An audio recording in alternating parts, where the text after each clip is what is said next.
I speak to you today with feelings of profound sorrow. The state opening procession was supposed to present an image of royal unity, an ancient display of power, in which every position carried meaning. But only hours before the carriages were due to move, King Charles made a decision that stunned the palace. Queen Camilla would no longer travel beside him. Her place was removed, her instructions were withdrawn, and a dispute hidden behind closed doors suddenly became impossible to conceal.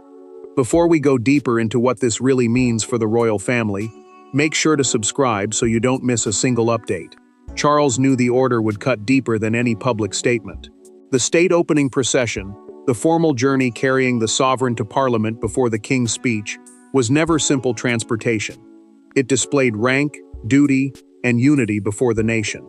Every carriage position had been approved, and Camilla held the principal place beside him as proof that the queen consort stood firmly at the monarch's side. Palace staff had spent weeks fixing the route, security movements, uniforms, departure times, and seating plans.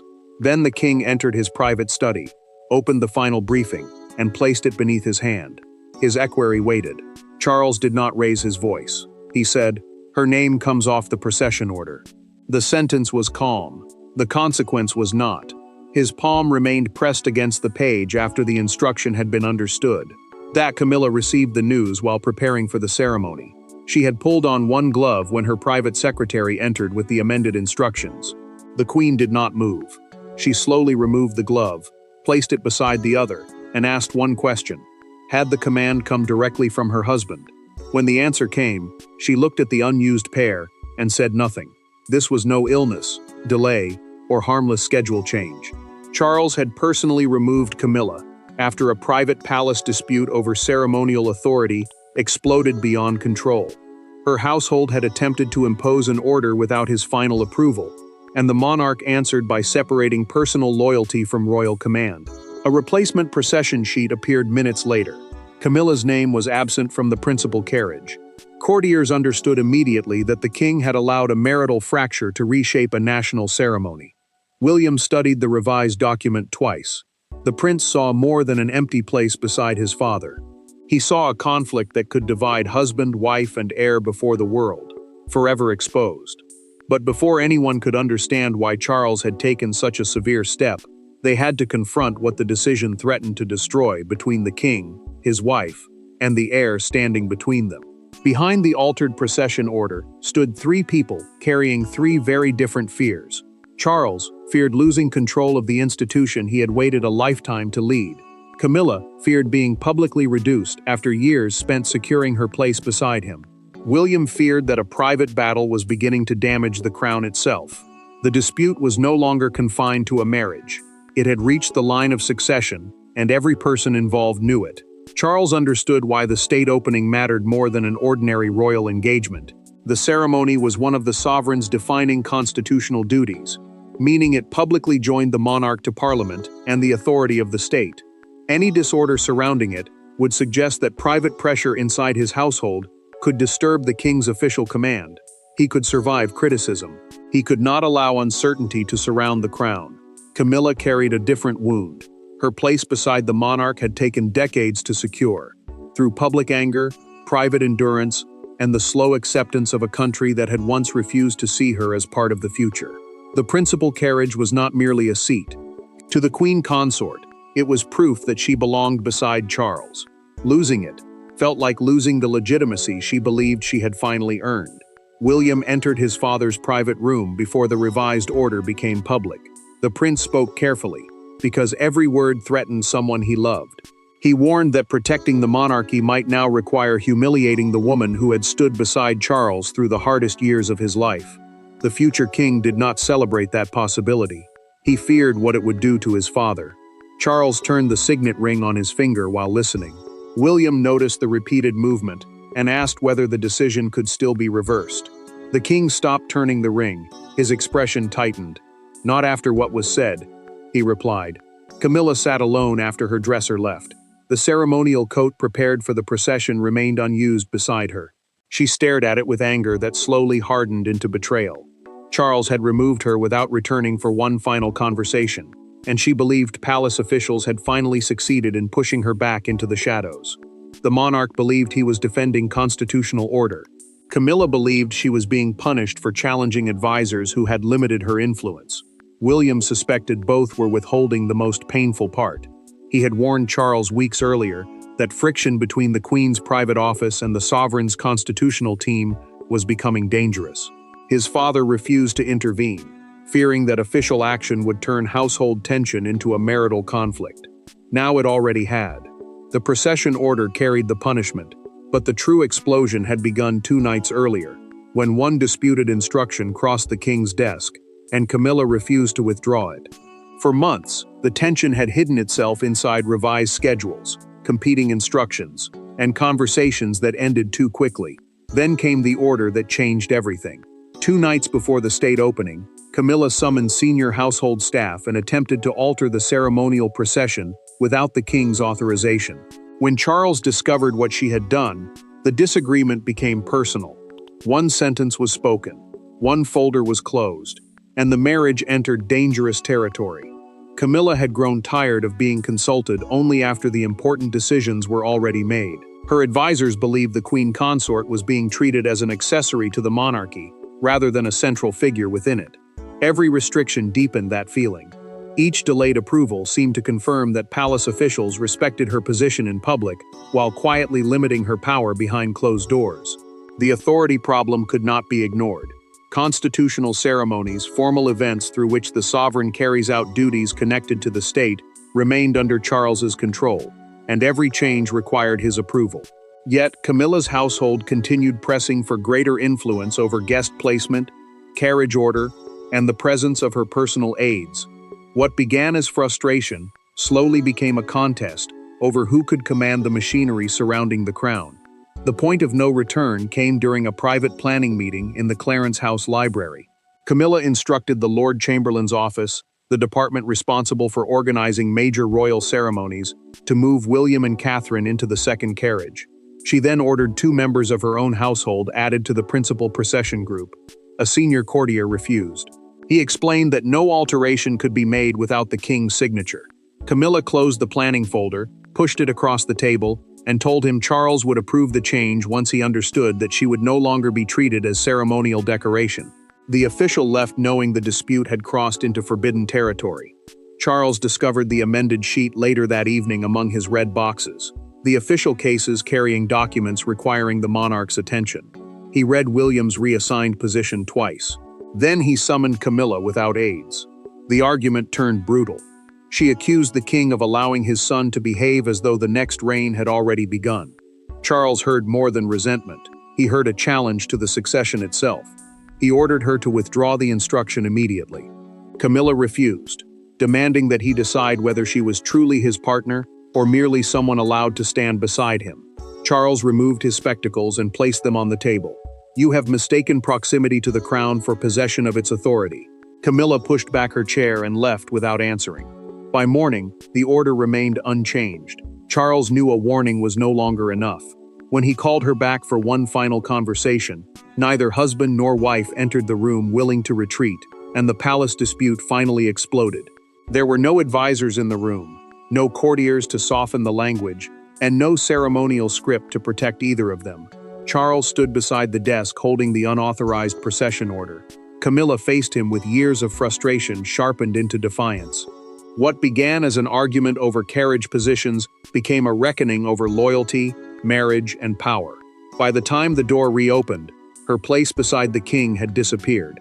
Charles had called her into his private sitting room on the morning before the state opening. The ceremony, which formally brings the sovereign to Parliament to deliver the government's program, demanded absolute order. He dismissed the staff, closed the door, and placed 2 documents on the table: the approved procession plan and the version Camilla had changed without permission. The king gave her one final chance: withdraw the alterations, apologize to the officials she had overruled, confirm that William and Catherine would remain in their approved positions. His words were controlled, but the restraint made them more dangerous. Charles was no longer asking as a husband, he was speaking as the sovereign. Camilla refused to bend.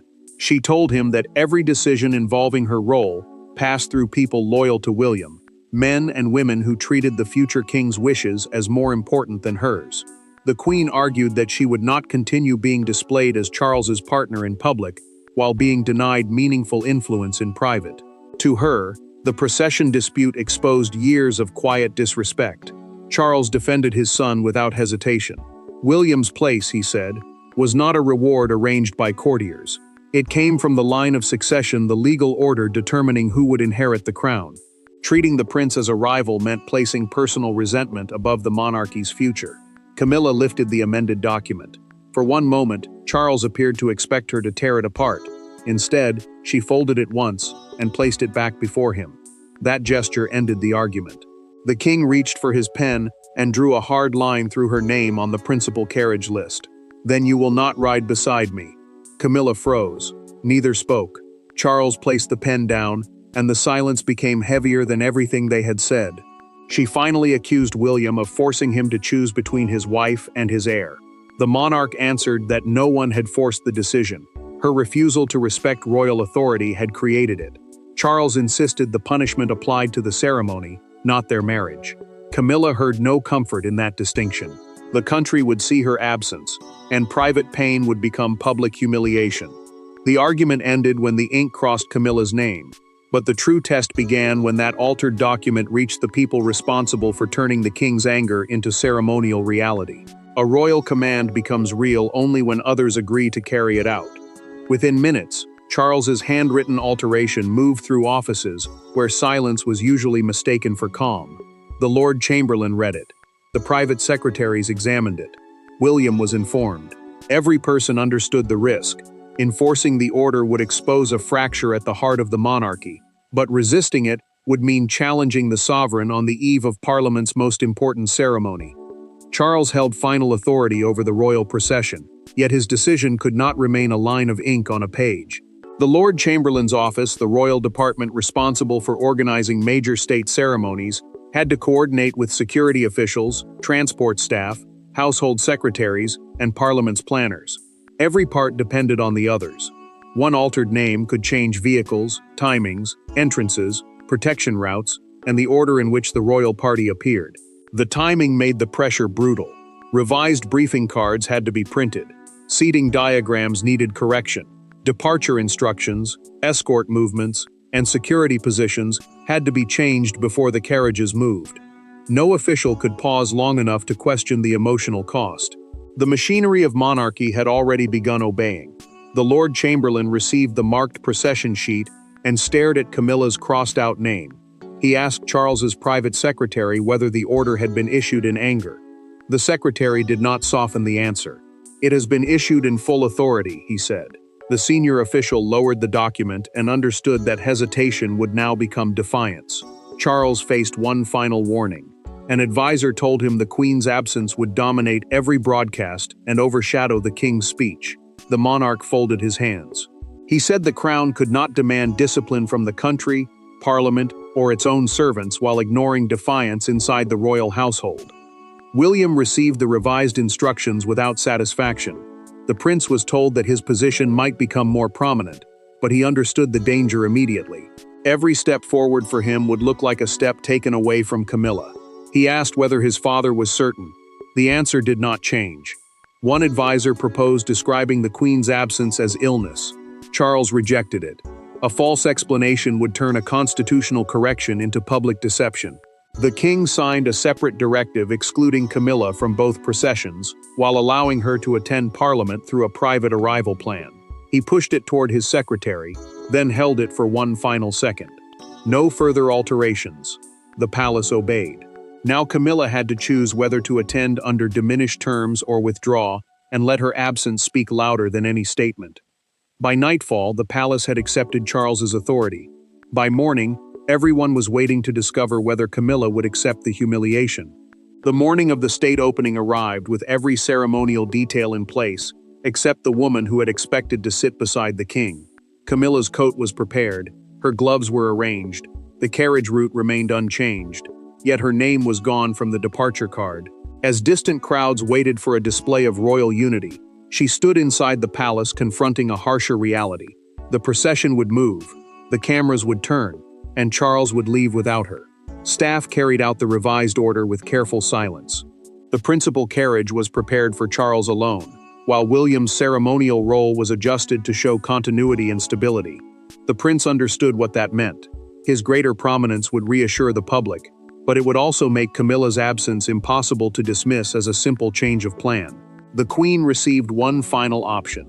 A private vehicle could take her separately to the Palace of Westminster, the building where Parliament meets and where the state opening ceremony would take place.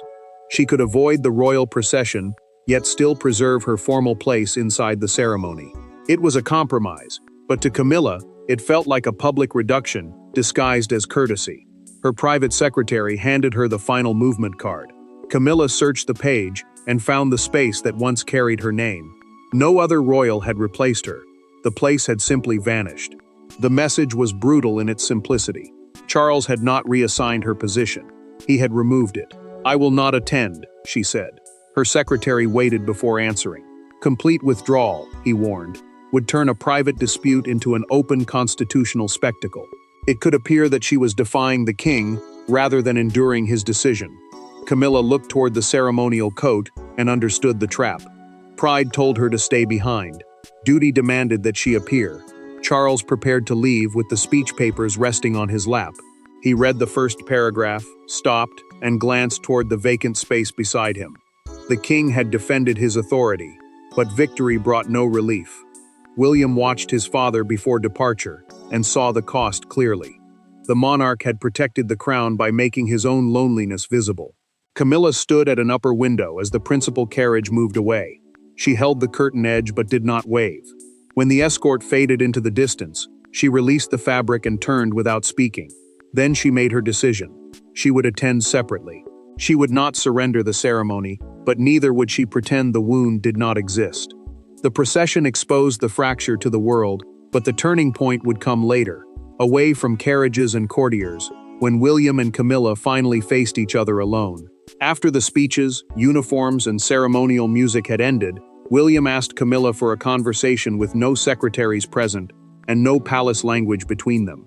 She expected a warning. He expected resistance. Instead, behind a closed door, two people who had spent years guarding their positions confronted the fear beneath the dispute. The future king did not ask her to forgive Charles. He asked her to understand what her challenge had placed at risk. William arrived after the royal party returned and asked Camilla's staff to leave. The prince closed the sitting room door himself, removing the advisors and formal language that had shaped nearly every exchange between them. For once, neither could hide behind procedure. He told her the procession dispute had created the appearance of a struggle between the king's wife and the heir. That perception could weaken Charles's authority while destroying the queen's standing at the same time. Camilla remained on her feet. She told William he had never understood what it meant to spend years inside the royal family, while knowing acceptance could be withdrawn without warning. The queen had endured public hostility, private suspicion, and constant reminders that some people would never believe she truly belonged. Her anger remained sharp, but exhaustion slowly entered her voice. William did not deny his distrust. He admitted that he had questioned her motives whenever her household pushed for greater control. The future king's first instinct had always been to protect Catherine, his children, and the stability of the next reign. He feared that uncertainty around succession could become a weapon long before he inherited the crown. Camilla listened without moving, until he said one thing she had not expected. He had never asked Charles to remove her from the procession. She slowly sat opposite him. The prince revealed that he had urged his father to settle the dispute privately before taking ceremonial action. Charles refused, because he believed another compromise would invite further challenges. The king had acted alone, not at his son's command. William then offered a path back. Camilla could shape her charitable work and direct her private household. But constitutional ceremonies, formal duties, tied to the sovereign and the state, and succession matters, had to remain under Charles's authority. No competing instructions. No private attempts to rearrange the future. Camilla did not apologize for wanting influence. She did, however, admit that moving William and Catherine without approval had crossed a line. The queen agreed to withdraw the amended order permanently and remove the advisor who had encouraged her defiance. Inside the palace, the first honest compromise had been reached. Beyond its walls, the empty carriage seat was becoming a national symbol, no private conversation could erase. The public did not hear the argument, read the altered order, or witness Charles draw the line through Camilla's name. They saw something simpler and more devastating. The king entered the procession without his wife beside him. Within minutes, a single image of the vacant space in the principal carriage appeared across television screens, newspaper websites, and crowded pavements. What the palace had treated as discipline was instantly interpreted as a royal rupture unfolding before the nation. Broadcasters noticed the Queen's absence before the procession reached Parliament. Prepared discussion of the King's speech, the address setting out the government's planned laws, was abandoned almost immediately. Commentators began studying the altered carriage order, asking why Camilla had not traveled beside Charles and whether her separate arrival signaled something deeper than a private disagreement. Palace officials responded with careful speed. Their first statement confirmed that the procession had been changed by the king, following an internal household matter. It offered no claim of illness and no convenient excuse. The wording made one fact impossible to ignore. Charles had made the decision deliberately. The monarch watched the coverage after returning to the palace. The empty place beside him appeared again and again as presenters described a crisis at the center of royal life. Charles lowered the volume. Then he asked whether Camilla had returned. His authority had survived the ceremony, but control had not silenced his concern for the woman he had publicly excluded. Camilla faced a harsher version of the same judgment. A presenter called her absence the clearest sign yet that her ceremonial influence had been reduced.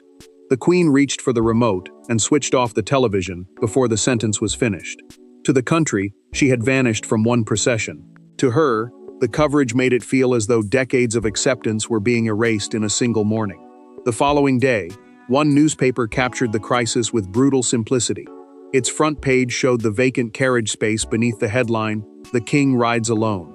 No palace statement could compete with it. Crowds gathered outside Buckingham Palace as television crews reported from the gates. Some praised Charles for protecting royal order. Others called the punishment needlessly humiliating. Rumors quickly spread that Camilla might lose roles at banquets, military ceremonies, and future processions. The king answered with a second statement. Camilla remained queen and would continue her public duties, but ceremonial authority rested with the sovereign. The nation had delivered its judgment on the empty seat. Now Charles and Camilla had to decide whether their next appearance would confirm a permanent fracture or reveal a monarchy capable of surviving one. The removal could not be undone. The image of Charles riding alone had already entered royal history, and Camilla's humiliation could not be softened by later explanations. Yet the final meaning of the dispute would not be decided by the empty carriage. It would be decided by what happened afterward, when anger cooled, authority was clarified, and two people were forced to choose between wounded pride and the institution they had both promised to serve. Charles approved a written division of responsibilities within days.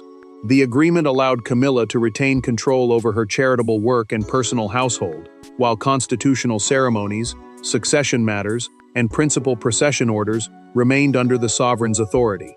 Constitutional ceremonies are official events in which the monarch performs duties tied to the state. The new arrangement mattered because it ended the possibility of competing commands reaching the same palace officials. Consequences followed quietly but firmly. The advisor who had encouraged the Queen's unauthorized intervention left her office, and every future ceremonial change was ordered through one formal channel. Camilla lost the freedom to challenge procession decisions through private influence. Charles gained control, but the king understood that authority restored through humiliation carried its own cost. The monarch went to see his wife rather than summoning her. He admitted that removing her had created a public wound, but he refused to apologize for defending the boundaries of the crown. Camilla answered with painful honesty. She told him the punishment had made her feel erased from the life they had built together. Yet the Queen also conceded that moving William and Catherine without approval had turned private frustration into a challenge no sovereign could ignore. Charles placed the original procession order between them. Camilla stared at her crossed-out name, folded the document closed, and pushed it away. Then let it remain what it was, a warning neither of us needs twice. Their next formal engagement delivered the final answer. Charles and Camilla arrived together by car, without a grand procession or any attempt to recreate what had been lost. He waited for her, and she stepped beside him under restored but clearly defined terms. William attended with Catherine, The prince showed no triumph, while the princess offered no sign of victory. Their restraint confirmed that the dispute had never been about defeating Camilla. It had been about protecting the succession. Charles emerged stronger as king, but more exposed as a husband. Camilla remained queen, yet not as a rival center of royal power. William refused to exploit their pain. The procession began with an empty place beside the king, but it ended by defining where every person around the crown truly stood. Thanks for watching. Please don't forget to like and subscribe, and we will see you in next one.